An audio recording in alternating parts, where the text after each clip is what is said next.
감성경제방송 돈다방 미쓰리입니다. 현지 시간 1월 21일 목요일 뉴욕 증시는 혼조세로 마감했습니다. 이날 3대 지수는 장중 내내 소폭 상승을 유지하다가 장 막판에 거의 종가쯤 됐을 때 다우지수만 살짝 하락 반전합니다. 이날 뉴욕 증시에 대한 평가는 이런데요. 첫 번째, 조 바이든 새 정부의 부양책에 이거 기대해도 될 것 같아. 두 번째, 어제 봤지? 전일 봤지? 넷플릭스 봐봐. 신규 가입자 늘었잖아. 넷플릭스 같은 기술주 실적 좋을 것 같아. 뭐 다른 기업들, 다른 업종들은 우리가 조금 눈높이를 좀 낮춰주지 뭐. 그러면 이번에 실적 시즌도 좀 기대할 만할 것 같아. 이렇게 평가를 했습니다. 자, 그런데 왜 그러면 다우지수는 하락 반전했을까요? 그 이유는 레벨 부담이라고 합니다. 그러니까 아주 쉽게 얘기해서 쉬다 가겠다 이거죠. 왜 이렇게 되게 멋있는 남자랑 이렇게 막 술 마시고 막 그러면은 오빠 우리 쉬다 가자 막 이러잖아요. 이게 남자가 하는 건가요? 뭐 남자가 하든 여자가 하든 어쨌든 쉬고 가는 건 나쁘지 않잖아요. 그것처럼 주식시장도 쉬어간다라는 의미를 부여한 거죠. 자, 오늘 돈다방 미쓰리에서는요. 2021년 올해 처음 개최된 22 통화정책회의에서 과연 어떤 메시지가 전달됐는지, 그리고 두 번째, 정말 조 바이든 새 행정부의 부양책이 증시에 따뜻한 바람을 불어줄 수 있는지, 그리고 세 번째는 제닛 옐런 전 연준 의장, FOED 의장이었다가 트럼프 대통령한테 밑보여서 연임이 안 되고 다시 화려하게 미국의 재무장관으로 부활한 제닛 옐런 전 연준 의장의 말과 그녀의 생각을 한번 들여다보도록 하겠습니다. 그리고 왜 그녀의 생각을 들여다봐야 되는지는 뒷부분에 대해서 제가 이야기를 해드리도록 하겠습니다. 자, 우선 첫 번째, 올해 처음 개최된 22 통화정책회의 내용을 좀 보면은요. 현행 제로금리, 금리 동결하고 그냥 제로금리 유지하기로 했습니다. 팬데믹 긴급 매입 프로그램 채권 매입 규모와 매입 기간도 변동 없이 유지하기로 했고요. 자산 매입 프로그램 규모도 유지하기로 했습니다. 목표물 장기 대출 프로그램을 통한 유동성 공급도 계속하기로 했고요. 자, 그리고 통화정책 결정문을 보면은요. 물가 상승률이 지속해서 목표한 균형치에 다가갈 수 있도록 모든 적절한 수단을 동원할 준비가 돼 있다라고 했습니다. 즉, 이 얘기는 어떤 뜻이냐면 작년 말에 계속 금리 동결하고 프로그램 유지하고 기간도 유지하고 요거 고스란히 이번에도 손 하나 까딱 건드리지 않고 계속 유지하기로 했어. 그런데 우리 ECB는 어떤 생각을 하고 있냐면 물가 상승률이 지속해서, 그러니까 여기서 얘기하는 지속이라는 의미는 뒤로 백하지 않고 안정적으로 점진적으로 자기들이 목표한 균형치에 다다를 수 있도록 모든 적절한 수단을 동원할 준비가 되어 있다라고 했습니다. 즉, 그 얘기는 우리가 이번 ECB 통화정책에서 뭐 추가적으로 금리를 더 인하한다든가 막 돈을 막 더 푼다든가 하지는 않았지만 지금 이렇게 진행되고 있는 프로그램과 금리가 물가 상승률을 이렇게 끌어올려서 이렇게 잘 안 된다면, 자기네 목표에 다다르지 못한다면 우리 ECB는 어떠한 수단이라도 모든 수단을 다 써서라도 경기를 부양시킬 거야 라는 의지를 담은 겁니다. 그런데 이날 유럽 증시는요 하락했어요. 왜 하락했냐면 ECB 의장이 기자들과 미팅에서 이런 얘기를 합니다. 팬데믹의 심화로 단기 경제 전망에 하방 위험이 제기될 것이다. 2020년 말 ECB, 즉 유럽은 마이너스 성장을 했을 것 같다. 아직까지 결과가 발표되지 않습니다. 결과는 1월 말에 발표됩니다. 그리고 또한 작년 말뿐만 아니라 2021년 올해 1분기도 유럽은 역성장할 것 같아. 이런 미팅을 하는 바람에 여기에서 나온 단어가 더블딥입니다. 그래서 유럽 증시는 하락했습니다. 제가 앞서서 산책하는 개 이론에 대해서 세 가지 시나리오를 전해드렸잖아요. 저는 이 세 가지 시나리오에서 크게 벗어나는 시나리오가 없다고 생각합니다. 그래서 주식을 잘 알지 못하는, 그러니까 주린이라고 불리운 우리 초보 투자자분들은 그 세 가지 시나리오 중에서 첫 번째 가장 해피한 시나리오를 보고 지금 이렇게까지 주식을 사시는 거고, ECB는 제가 여러분들께 제시해드린 세 가지 시나리오 중에 세 번째, 그러니까 경제를 선행하는 주식은 저 위에 올라가 있는데 저 위에 올라가서 물론 가만히 정지하고 있는 건 아니죠. 심심하니까 기다리기 좀 아쉬우니까 앞으로 조금 더 달려갔다가 뒤로 다시 백허고 또 하고 아니면 제자리에서 제자림 걷기도 하고 이렇게 동동동동 움직이면서 이 실물 경제 빨리 따라와. 그래서 그 실물 경제가 잘 따라오면 해피한 시나리오. 그래서 지금 그 해피한 시나리오를 만들기 위해서 미국이며 유럽이며 우리나라며 이렇게 돈을 때려놓고 있는 거잖아요. 근데 두 번째 시나리오가 뭐냐면 이렇게 돈을 때려놓고 있는데 되게 지리멸렬하고 버벅거리고 막 속도도 안 나고 뭐 하는 거야. 그리고 가장 골치 아픈 시나리오가 바로 세 번째죠.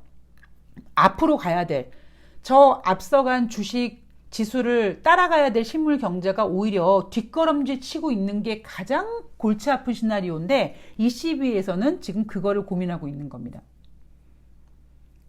자, 그렇다면 이날 뉴욕 증시가 혼조세로 마감했을 때, 야, 조 바이든 부양책 그거 기대할 수 있을 것 같아.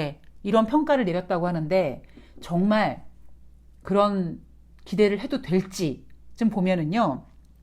웰스파고 보고서를 보면 올해 미국의 경제 성장률 전망치를 기존의 3.8%에서 4.7%로 상향 조정했습니다. 그러니까 웰스파고 생각은 이런 거죠. 야, 조 바이든 그 부양책 있잖아. 그거 효과 있을 것 같아. 이렇게 믿고 있는 겁니다. 물론 이렇게 돈을 때려 넣어서 인플레이션 상승에 따른 어떠한 채권 금리 상승에 대한 우려감도 있지만 시장은 여전히 기대하고 있는 거죠. 근데 미국의 억만장자 투자자인 리언 쿠퍼먼이 이런 얘기를 합니다. 바이든 정부의 증세와 빅테크 규제, 보호무역, 진보적 정책 등으로 기업에 우호적이지 않은 환경이다. 예전에 트럼프 대통령이 재선할 거라고 많은 분들이 기대하고 있었을 때, 기대보다는 뭐 되겠지 이렇게 생각하고 있었을 때, 그러면 민주당에서는 조 바이든인데 조 바이든은 막 증세하고 막 그래서 시장이 별로 우호적이지 않아. 그래서 월가에서는 그냥 조 바이든보다는 트럼프가 날 것 같아. 이런 얘기가 나왔을 때 그때 나왔던 얘기인 거죠. 조 바이든은 기업에 우호적이지 않은 환경이다. 조 바이든의 공약에도 트럼프 대통령이 인하했던 법인세를 다시 인상하겠다라고 목표한 것도 있습니다. 또한 이 투자자 리언 쿠퍼먼은 이런 얘기도 합니다. 단기 증시 전망은 아마 좋겠지만 장기로는 절대로 큰 수준의 돈을 투자하면 안 된다. 지금 투자자들은 증시가 계속 오를 것 같은 환상에 빠져 있다. 이런 조언을 합니다. 전 근데 이 억만장자 투자자인 리언 쿠퍼먼 이런 얘기하는 거에 있어서 어떤 느낌이 드냐면 다 의미 없다. 안 들어요. 안 듣습니다. 저 수없이 많이 해봤거든요. 얼마 전에도 제가 요즘에 이렇게 단골로 다니는 호프집이 있는데 거기 이제 사장님께서 주식하신다고. 근데 이제 어떤 종목에 딱 꽂히신 거예요. 근데 너무 정말 주가가 최고가 찍을 때였었거든요. 근데 그분이 이제 주식을 잘 모르니까 계좌 개설하는 거 이런 거 이렇게 좀 물어보셨는데 어찌어찌 하다가 정말 그 당일날 그렇게 원하고자 하는 종목을 되게 싸게 사셨어요. 근데 제가 사정사정했죠. 다 사지 마시고요. 좀 빠질 수 있으니까 분할 매수하세요. 그래서 분할 매수하셨거든요. 근데 분할 매수하셨는데 주가가 올라간 거예요. 그래서 제가 더 빠지면 사세요라고 했는데 제 이야기가 안 들리는 거죠. 그래서 그냥 사셨어요. 그리고 지금 처음에는 그렇게 산 종목이 좀 수익이 나니까 막 좀 좋아하셨겠죠? 그리고 뭐 오래 갈 거다, 오래 가지고 갈 거다 이렇게 말씀하셨는데 그게 지금 되게 많이 빠졌거든요. 그러니까 제가 맥주 마시러 갔더니 그런 말씀하시더라고요. 아유, 돈을 좀 벌었을 땐 그랬는데, 아유, 그래도 걔 좀 빠지니까 이제 기분이 그러네. 이런 말씀하시더라고요. 그래서 제가 빠질 거라고 그랬잖아요. 제가 이렇게 얘기합니다.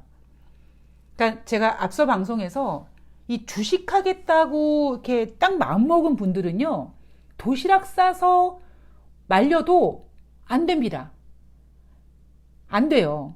그러니까 이 억만장자가 단기 증시 전망은 아마 좋겠지만 장기로는 절대로 큰돈 투자하지 말아라 이런 고견을 해도요. 지금 어떤 종목에 꽂힌 투자자들은요. 이 얘기 귓등으로도 안 들립니다. 예, 참 그냥 리언 쿠퍼먼 그냥 혼자서 그냥 리스크 관리하면서 돈 벌는 게 제일 좋은 얘기죠. 이런 그 충고 아무런 의미가 없습니다.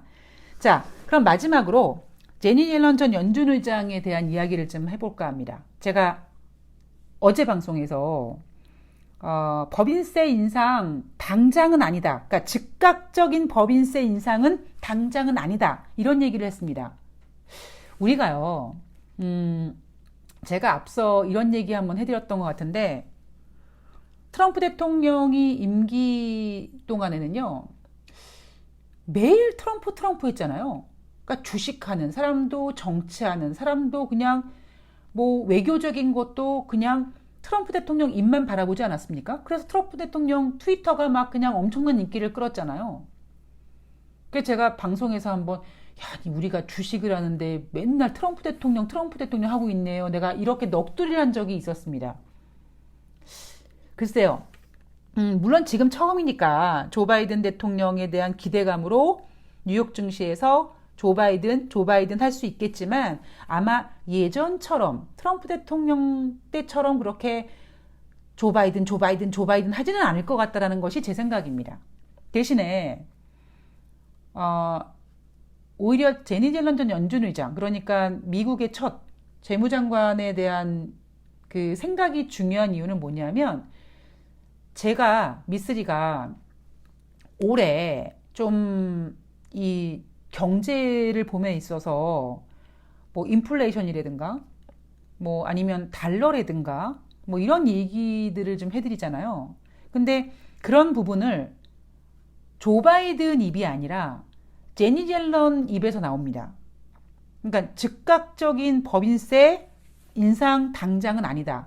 사실 법인세 인상하겠다고 한 거는 조 바이든의 공약인데 오히려 즉각적으로 법인세 인상하지 않겠다라고 한 거는 제니 옐런 연준 의장이죠. 물론 뭐 재무장관이니까 그런 얘기 할 수 있겠지만 예전에는 이런 얘기를 누가 했습니까? 트럼프가 했죠. 자, 그리고 또 하나 뭐라고 얘기했냐면 달러 약세를 추구하지 않겠다라고 했습니다. 지금 미국은요, 뭐 미국뿐만 아니라 전 세계가 각국이 천문학적 돈을 때려 넣고 있습니다. 미국 같은 경우에는 막 돈을 찍어내고 지금 50년짜리 지금 장기 국채를 발행해서 그 이자 부담을 지금 덜겠다고 할 정도로 그러면 이렇게 돈을 찍어내고 하면 가장 우려하는 부분이 뭐냐면 화폐 가치가 떨어지는 거거든요. 화폐 가치가 떨어진다는 얘기는 달러 약세의 부분인 거고 그래서 제가 어제 방송에도 말씀드렸지만 외국인들이 뭐 우리나라 뭐 펀더멘털을 보고 주식을 산다고요? 개뿔 뜯어먹는 소리 하지도 마세요. 외국인들은 뭐 우리나라 뭐 펀더멘털 이런 게 아니라 그냥 달러가 싸니까. 그리고 우리나라 주식시장 외국인들에게 정말 아주 아주 익사이팅한 놀이터거든요. 그렇기 때문에 달러의 움직임을 잘 봐야 된다. 왜 며칠 전에 우리나라 증시 3,000포인트 위협받았습니까? 그때 잠깐 달러가 강세로 돌아갔었거든요. 그래서 제가 올해는 달러에 대한 동향을 잘 봐야 된다라는 얘기를 해드렸고요. 특히 또 하나 중국 얘기를 해드리면서 중국이 트럼프가 제기했던 음모론, 저 중국 것들이 저거 그냥 우리 엿먹이려고 일부러 바이러스 퍼뜨려가지고 이런 음모론은 나왔잖아요. 그러면 중국은 뉴욕을 비롯한 미국의 경제가 죽서서 실업자 수가 엄청나게 늘어나고 막 경제 성장률이 막 바닥을 치고 막 이러고 있을 때 중국은 막 우한 봉쇄하고 이러면서 경기 회복하고 경제 지표 되게 좋게 나왔잖아요. 그리고 그렇게 경제 지표를 좋게 나오게 하면서도 오히려 국유 기업들을 디폴트 시켰습니다. 왜 쟤네가 왜 저럴까? 라고 했을 때 바로 그들이 목표로 하는 거, 바로 금융시장 개방과 그것보다 더 중요한, 그러니까 금융시장을 개방하기 위해서는 위안화가 세계화돼야 되는 건데, 위안화가 세계화 된다는 얘기는 제가 앞서서 트럼프 대통령이 중국에게 관세를 부과했을 때 제가 이거는 그냥 관세 정쟁이 아니라 그냥 패권 싸움이다, 패권 전쟁이다. 그래서 결코 쉽게 끝나지 않을 거고 오히려 무역 분쟁이 환율 전쟁 될 수 있다면 이런 얘기 했잖아요. 근데 무역 분쟁 하다가 트럼프 대통령이 자기의 재선을 위해서 뭐 이렇게 협상한다, 뭐 한다 그러다가 지금 코로나가 터져가지고 트럼프 대통령도 재선이 물 건너갔죠. 그런데 아직까지 미국과 중국의 패권 전쟁은 진행 중인 거고 저는 오히려 올해 정말 중국의 위안화와 글쎄 아직까지 뭐 이렇게 상대적인 비교는 불가하죠. 예, 제가 지난번 중국의 위안화 세계화를 노린다라고 얘기하면서 위안화가 지금 세계 시장에서 몇 프로 차지하고 있고 뭐 달러는 50% 차지하고 있고 이런 얘기 드렸잖아요. 그러니까 아직까지는 미약하지만 어쨌든 중국이 목표로 하는 위안화의 세계화, 그 위안화의 세계화에 필요한 거는 달러 약세거든요. 그러니까 제닛 옐런 전 연준 의장은 달러 약세 추구하지 않겠다라고 얘기하는 겁니다. 그리고 또 하나 뭐냐면 중국이 위안화의 세계화를 추구하면서 제가 예전에 암호화폐가 막 추락했을 때 여러분 암호화폐가 왜 만들어졌는지 한번 생각해 보세요. 암호화폐는요 2008년도에 만들어졌거든요. 너무 전 세계가 달러의 의존도가 크니까 뭔가 달러 대체를 위함으로 암호화폐가 만들어진 겁니다.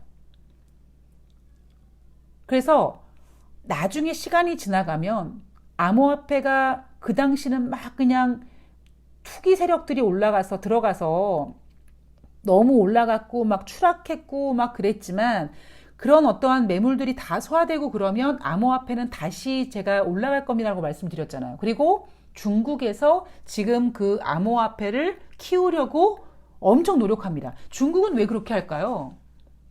암호화폐가 왜 생겼는지에 대한 고민을 해보면 중국이 왜 저런지 아마 이해가 가실 겁니다. 그래서 제닛 옐런 전 연준 의장은 중국을 겨냥하고 있는 거죠. 중국의 1대1로에 맞설 공동 전선 구축해야 된다. 그리고 달러 약세를 추구하지 않겠다. 달러 화폐 가치, 자국의 화폐 가치가 떨어진다는 거는요. 이것처럼 정말 쪽팔린 건 없습니다. 이것처럼 정말 막 망가지는 게 없거든요.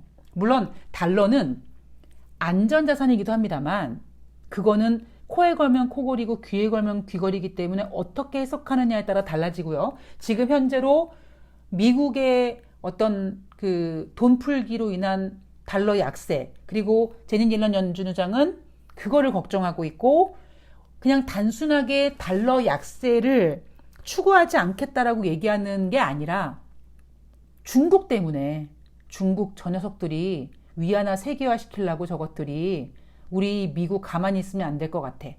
그리고 암호화폐에 대해서도 제닛 옐런 재무장관은 이런 얘기하죠. 가상화폐 사용 확대에 대한 위험에 대해서 가상화폐가 불법 금융에 사용되고 있다. 범죄 활동에 가상화폐가 사용되는 것을 줄이고 돈 세탁이 발생하지 않도록 하는 방안을 검토하겠다. 자, 이 얘기가 사실 일주일 전에 ECB에서도 나왔습니다. 근데 ECB는 누구 편입니까? 미국 편이에요. 올해 저는 제가 계속 중국 이야기, 뭐 미국 이야기 막 이렇게 막 정신없이 중구난방으로 해드리는 것 같은데 저의 올해 초점은 화폐 전쟁이 있습니다. 물론 이제 인플레이션 이런 것도 있지만 이게 어떤 그 나라의 자국 화폐 가치, 특히 미국 같은 경우에는 지금 엄청난 돈을 풀고 사실 미국은 얼마나 좋습니까? 돈 찍어내는 대로 그냥 풀 수 있으니까. 그리고 그게 약간 기분 나쁘고 그게 불쾌해서 만들어진 게 암호화폐거든요. 그리고 이번에 코로나19 때문에 무너진 미국이 버벅거리는 동안 패권 전쟁에서 기세를 잡으려고 중국은 디지털 화폐를 확대시키고 그리고 여러 어떤 그 자국의 시스템을 갖다 돌리면서 정부에서 막 지원을 강력하게 했던 기업들조차 막 그냥 디폴트 시키면서 그때 디폴트 시키는 이유가 뭐라고 있습니까? 이 민간 기업 봤지? 니네 알아서 잘 해. 경고 주는 거라고 했잖아요. 그래서 우리가 그동안에 트럼프 대통령이 멕시코 장벽을 짓는다, 뭐 중국과 무역 분쟁을 한다, 매일 트럼프 대통령이 트위터를 뒤지고 트럼프 대통령의 어떤 입만 봤다면 오히려 지금은요, 제 생각에는 조 바이든은 그렇게 금전적인 문제보다는 분열된 미국을 통합시키는 국민들을 아우르고 이런 거에 대해서 약간 뭔가 뭐랄까요, 그 추상적인 약간 감성적인 부분을 계속 언급한다면 오히려 실질적인 이런 시스템이나 이런 것들, 중국과의 이런 관계를 뭔가 견제하면서 진행하는 거는 저는 개인적으로 제닛 옐런 전 연준의장의 입을 봐야 된다고 생각을 합니다. 그리고 지금 그녀가 그런 의도로 여러 가지 중요한 발언들을 진행하고 있고요. 자, 우리나라 주식시장 여전히 개인 투자자들이 산책하는 개 세 가지 시나리오 중에 가장 좋은 시나리오를 믿고 오늘 같은 장도 엄청난 매수를 하면서 장을 마감했습니다. 지금 장이 여러분 쉽지 않습니다. 그리고 제가 늘 말씀드리지만 물량을 세력들이요 작전을 하잖아요. 그럼 막 이렇게 매집을 하지 않습니까? 그러면 주가가 막 올라가면 그때 이렇게 막 정보 같은 거 뿌리고 차트 같은 거 이렇게 만들어가지고 개인들을 막 꼬셔가지고 개인들한테 물량을 딱 넘기고 털어버립니다. 그러면 그 꼭지에서 산 개인들은 누구한테 물량을 넘깁니까? 그러니까 제가 지금 시장을 걱정하는 거는 과연 이렇게까지 매수한 개인들이 그들의 물량을 누구한테 넘길까? 혹자는 전문가들은 달러 약세가 지속될 거라서 외국인들이 우리나라 주식시장에 계속 들어와줄 거라고 합니다만 제닛 옐런 전 연준의장 지금 재무장관의 얘기를 들어보면 달러 약세 추구하지 않겠다라고 했기 때문에 외국인들이 우리나라 주식시장에 쉽게 발을 막 담그고 이전처럼 하루에 막 몇천억씩 살 수 있는 여력이 되지는 않을 거란 생각을 합니다. 그러니까 지금 상단이 막혀 있는 거예요. 여러분들께서 이런 고민을 좀 하시면서 시장을 지혜롭게 이끌어 가시기 바랍니다. 저는 다음 방송에서 뵙겠습니다. 좋아요, 아름다운 댓글, 구독하기는 미쓰리를 수다 떨게 합니다. 네, 저는 다음 방송에서 뵙겠습니다. 고맙습니다.